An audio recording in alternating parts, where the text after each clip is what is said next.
गिबियावनो बरायग्रोनाय जाबाय बे समाव दं आङो चिरां जिल्लानि सिङाव थानाय लेसागाव बेवहाय दङ बेवहाय इउपिपिएलनि 14थि बोसोरारि जुथुमा बेवहाय जादों बे समाव आङो जोंनि बर' खौरां नायगिरिनिसिम मोनसे मोगा-मोगि लाना दिन्थिनो नागिरदों इउपिपिएलनि बिथां रोनगोरा नार्जारि आरो बिथां समनाथ नार्जारि बिथांमोननाव आङो दिनैनि हाबाफारिनि सोमोन्दै बिथांमोननाव आङो फंनैसो सोंनो नागिरदों बे हाबाफारि दिनैनि हाबाफारिनि गेजेरजों मा फोरमायगोन इउपिपिएलनि जि माने जर'खा जि जुथुमा बे मैयानिफ्राय जागायदों दिनै जोबगोन आरो दिनै जोङो फुंनि समावहाय इउपिपिएलनि फिरफिलाखौ बिरहोनाय जाबाय आरो जोङो जेसेबां इउपिपिएलनियानो जा आरो मुंख्लं जालांनाय गासैबो सुबुंफोरनि आत्मानि गोजोननि थाखाय जोङो मुंख्लंफोरनो सिबिदों आरो बेनि उनावहाय जोङो 9:30 मिनिटाव गोजोन आरो जौगानायनि थाखाय मोनसे हानजा सोरगोन बेनि उनाव 12 बाजियाव मोनसे गेवलां मेल जागोन आरो जों सानो दिनैनि जे हाबाफारिया मोजां जालांगोन आरो दिनै मोनसे रायजो राजाफोरनि गेजेराव जों मेसेज होगोन जे फैबाय थानाय समावहाय इउपिपिएलआ गोख्रोङैनो बिटिसि इलेक्सनाव जों बाहागो लागोन आरो बे कनभेनसननि गेजेरजों जोंहा गोख्रों दैदेनगिरि दंखायो इउजि ब्रह्म आरो बेनि अनगायैबो गोख्रों दैदेनगिरिफ्रा बे कनभेनसननि गेजेरजों जोंनाव दिनैहाय बाहागो लाफैबाय एबसुनि बारग' आफादगिरि प्रमद बर'जों लोगोसेयैनो गोबां माने जाति जनगोष्ठीनि जे मोनसे लिडारफोर दिनै जोंनि इउपिपिएल हान्जायाव हाबफैबाय आरो बेजों जों साननो हायो जे जोंनाव जिखिनि गोख्रों इन्जिन दंखायोमोन आरोबाव जों गोदान इन्जिन जों मोनबाय आरो इन्जिनजों लोगोसे गोबां दाब्बाफोरबो जों फैबाय दा जोंनाव रेल ट्रेकआबो बुरजा जाबाय बिभिन्न ओनसोलाव कानेक्सननि मोनसे लामाया जोंनि गेजेराव फैबाय गतिके जों मोजाङै देरहासारगोन आरो फैबाय थानाय समावहाय 2020 बा 2020 मायथाइनि जे बिसायख'थि बेवहाय इउपिपिएलनि सरकार जागोन बेयो खाथां जाबाय बेसेबांसो मासि मोननानै देरहागोन होननानै जोंनि खौरांखौ फोरमायगोन जोंना थांखिया जाबाय 40टा समस्तियाव जों 40बो गेलेगोन आरो 40 जोंना थांखिया जाबाय 40टाबो जों देरहानाय आरो एबार जोङो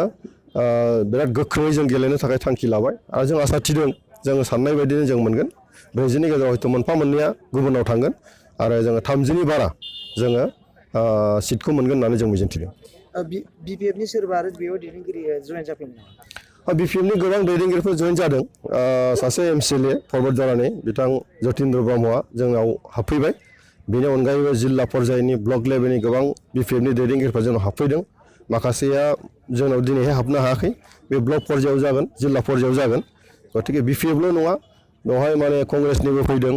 आरो गोबां माखासे गुबुन दल संगठन खालामनाय बिथांमोनाबो जोंनि गेजेराव फैदों गतिके बिपिएफना फ्रायानो फैनाय जादों आरो आं सानो बिपिएफनि जे 15 बोसोरनि जे मोनसे सासन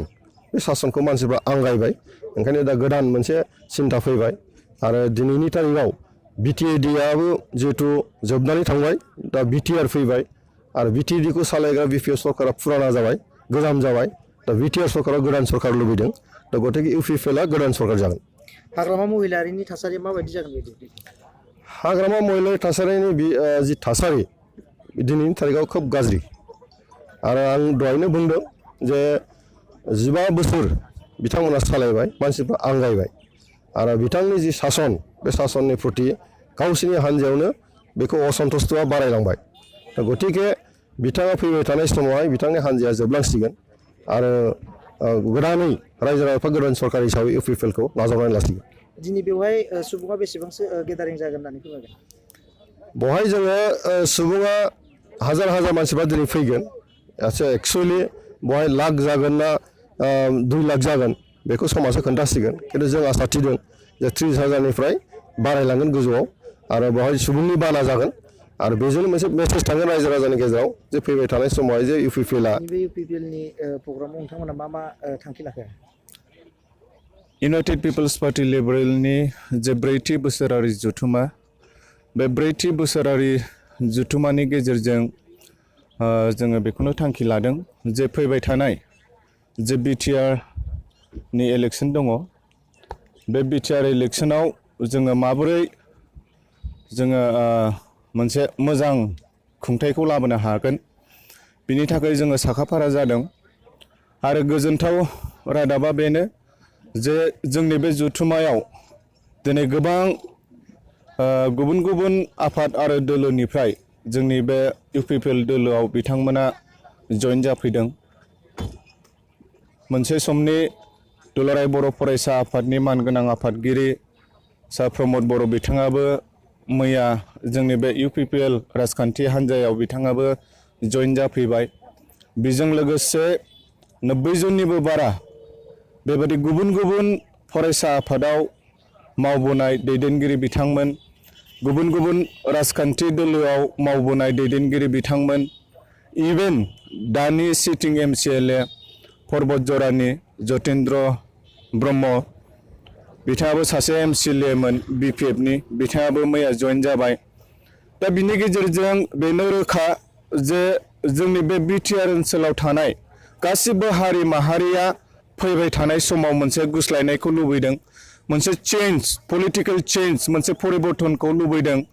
जायनि थाखाय दिनै हाजार हाजार मानसिफ्रा फैनानै जोंनि मैयानि डेलिगेट सेसनाव बाहागो लाफैदों